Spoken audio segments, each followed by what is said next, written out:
सरकार फेल हो चुकी है।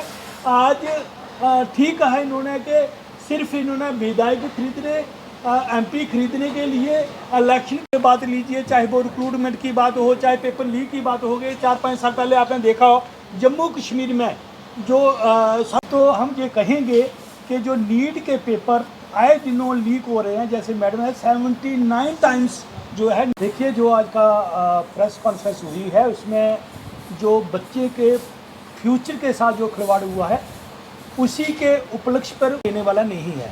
जैसे खजूरिया जी ने पूछा कि पहले भी होते थे, जो पहले कभी कभार होते थे तो मिनिस्टर उसी समय रिजाइन दे देता था। अपनी जिम्मेवारी को लेते हुए मंत्री का मजाक उड़ाया जा रहा है। और मैं आपको जैसे का साथ देना है और युवाओं के का जो युवा हैं वो हमारे देश के भविष्य हैं। और इतनी मेहनत करने के बाद युवाओं के पेपर लीक हो रहे हैं, पैसा इकट्ठा करके ये लोगों को गवर्नमेंट तोड़ने में बीजेपी या उनको सांसदों को पैसे देने में जुटी हुई है। नीट के जो छात्र हैं उनके भविष्य को लेकर, भविष्य से जुड़े जो मुद्दे हैं उनको लेकर देश पूरा चिंतित है। और ये कोई छोटी मोटी बात नहीं है, ये बड़ा गंभीर है।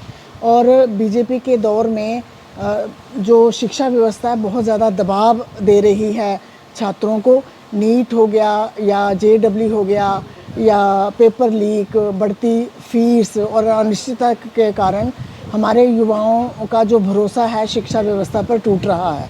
और इसको हमें युवाओं को ऐसी शिक्षा देनी होगी, शिक्षा बना के देनी होगी कि वो एक उनके जो सपने साकार हो सकें, और ना कि हम उनको बीजेपी जैसे कर रही है कि निराशा और तनाव की तरफ उनको धकेल रही है। और मैं समझती हूँ कि जो एजुकेशन सिस्टम है इस पे पूरा जो कमान है वो बीजेपी आरएसएस के भ्रष्ट लोगों ने उस पर कब्जा किया हुआ है। आप देखें कि जो एनटीए है, एनटीए का चेयरमैन है वो अभी तक नहीं हटाया गया। वो किसकी परमिशन से वहाँ बैठा है? धर्मेंद्र प्रधान जो हैं वो एक शब्द भी नहीं बोलते हैं। 2024 में भी वो मंत्री थे, आज भी मंत्री हैं, अब तक अपने पद से नहीं हटे हैं। इसका मतलब कि बीजेपी की बैकिंग होनी चाहिए और अंधभक्त होने चाहिए। एनटीए वो एनजीओ है जो मोदी जी ने 2017 में बनाया था और 2018 में पेपरों का काम उसको दिया। 2021, 23, 24, 25, 26 में पेपर लीक हुए। और राहुल गांधी जी ने कोटा में भी यही स्पष्ट किया कि ये करोड़ों देश के युवाओं के भविष्य का प्रश्न है। और जो आर्थिक और जो सामाजिक दबाव जो है वो युवाओं पे कम करना चाहिए। उनकी प्रतिभा के अनुसार उनको आगे आने का अवसर देना चाहिए। और उनका जो इस शिक्षा व्यवस्था में राहुल जी ने कहा कि बहुत सुधार की ज़रूरत है। और राजनीतिक दल और जो शिक्षा विशेषज्ञ हैं उन्होंने मांग की है कि धर्मेंद्र प्रधान जी को अपने नैतिक जिम्मेदारी लेते हुए अपने मिनिस्टर एजुकेशन एजुकेशन मिनिस्टर उनको इस्तीफ़ा देना चाहिए।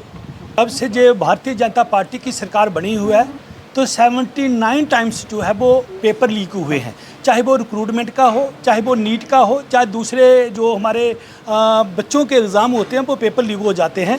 तो हमारी ये मांग है कि धर्मेंद्र प्रधान जो एजुकेशन मिनिस्टर है उसको नैतिकता के आधार पर अपने पद से इस्तीफ़ा दे देना चाहिए। और जब तक वो इस्तीफ़ा नहीं देते कांग्रेस का प्रदर्शन आए दिन ये सेमिनार वो जारी रहेंगे। और मैं ये कहूँगा कि आज देख लीजिए जैसे राहुल जी ने कोटा में एक उन्होंने एक समारोह में कहा कि जितना बजट एजुकेशन है इतनी बच्चों की फ़ीस जमा होती है। तो सरकार अपनी तरफ से क्या लगा रही है? और फिर ये पेपर जो लीक करते हैं और जो बच्चों को ट्रांसपेरेंस से एग्ज़ाम होने चाहिए वो नहीं हो रहे हैं। आपने देखा होगा हमारे जम्मू कश्मीर में भी 4-5 साल पहले सब इंस्पेक्टर का पेपर लीक हुआ, चंद लोगों को पकड़ा गया, लेकिन जो पीछे जो साजिश थी वो सियासी लोग थे तो उनको कुछ भी नहीं हुआ। आए दिन मैं ये समझता हूँ कि हिंदुस्तान में हर तरीके हर जगह से त्राई मची हुई है, कहीं भी ट्रांसपेरेंसी नहीं है। और सरकार को विधायक और एमपी खरीदने के अलावा कोई उनके पास स्कीम नहीं है कि बच्चों के फ्यूचर के लिए, इनकी रिक्रूटमेंट के लिए, इनकी पढ़ाई के लिए और नए कोर्स के लिए। आपने देखा होगा कि जब अमेरिका और ईरान का युद्ध हुआ तो वहाँ के बच्चे जो हैं वो टेक्नोलॉजी से इतने एडवांस हैं कि उन्होंने अमेरिका को चने चबा दिए। तो मैं ये कहूँगा कि हमारी जो एजुकेशन है इसमें ज़्यादा टेक्नोलॉजी होनी चाहिए, ताकि बच्चे सभी को नौकरी तो नहीं, कहीं ना कहीं वो अपना आप जो है वो आगे बढ़ सके। तो हमारी यही होगा कि जो नीट का पेपर लीक हुआ है और 18 बच्चों की सुसाइड हुए हैं, उनकी डेथ हुई है, हम ये कहते हैं सरकार को ये जिम्मेदारी लेनी चाहिए और जो एजुकेशन मिनिस्टर है उन्होंने अपने पद से इस्तीफा देना चाहिए। जो संस्थान है, जो आए दिन आपने देखा होगा मोदी सरकार जब से आई हुई है, हर रोज़ शिक्षा में हर रोज़ पेपर लीक हो रहे हैं। जो भी इंसान टेंडर लेता है इसका कि भाई आज मैं टेंडर लेता हूँ या कोई भी टेंडर लेता है, वो एक बार अपनी लीक करता है पेपर, दूसरी बार अगर वो कैंसिल होता है तो अपनी बेटी के नाम पर वो टेंडर ले लेता है। अगर वो वहाँ पे उसे पकड़ा जाता है तो वही इंसान अपने परिवार के नाम टेंडर ले लेता है। ये सरकार कर क्या रही है? बीजेपी सरकार को ये नहीं पता चल रहा है कि भाई एक ही इंसान हर बार वही टेंडर लेता है, वही पेपर लीक करता है, वही बच्चों के शिक्षा के साथ खिलवाड़ करता है, और बीजेपी सरकार आंखें बंद करके बैठी हुई है, कोई जवाब नहीं देते। अगर स्टूडेंट रोड पे आते हैं तो आपने देखा प्रधान कहते हैं ये टुकड़े टुकड़े गए गए, ये कौन सी भाषा है उनकी? हमारा एक ही मकसद है कि देवेंद्र प्रधान का इस्तीफ़ा होना चाहिए और इन बच्चों को न्याय मिलना चाहिए। जो बच्चे, जिन बच्चों ने सुसाइड कर लिया, इनसे देश तो चल ही नहीं रहा है। आप महंगाई देखिए कहाँ जा रही है। आपने सबसे बड़ा मुद्दा देखा और राम मंदिर का मुद्दा, क्यों नहीं बोलते मोदी साहब वहाँ पर?